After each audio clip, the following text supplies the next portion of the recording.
সেজদার সময় পা মাটি থেকে উঠে গেলে নামাজ হবে কিনা। অনেকেই দেখা যাচ্ছে আমরা এই ভুল কাজটা করে থাকি।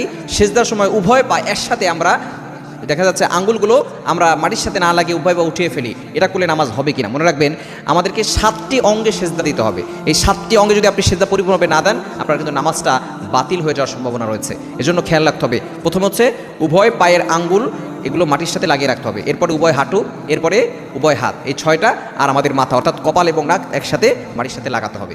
এখন যদি কোনো ব্যক্তি এই অঙ্গগুলো উঠিয়ে রাখে, যেমন ধর কপাল তার মাটিতে লাগছে না, নাক তার মাটিতে লাগছে না, হাত মাটিতে রাখছে না, অথবা হাঁটুগুলো উঠিয়ে রেখেছে, অথবা উভয় উপরে উঠিয়ে রেখেছে, তাহলে কিন্তু তার নামাজগুলো বাতিল হয়ে যাবে। এজন্য উভয় পা একসাথে উঠানো যাবে না। কোনো কারণে এক পা উঠাতে পারে, তবে যদি সে উভয় পা ইচ্ছাকৃতভাবে উঠিয়ে রাখে তাহলে তার নামাজ কিন্তু বাতিল হয়ে যাবে। এই জন্য অবশ্যই আমাদেরকে সতর্ক থাকতে হবে। সেজদার সময় আমরা উভয় পা একসাথে উঠিয়ে রাখবো না, পাগুলো মাটির সাথে লাগিয়ে রাখবো। বিশেষ করে আমাদের আঙ্গুলসমূহগুলো বিশেষ করে মাটির সাথে যাতে করে লেগে থাকে সে বিষয়ে খেয়াল রাখতে হবে। যদি উঠে যায় তাহলে কিন্তু নামাজটা বাতিল হয়ে যাবে।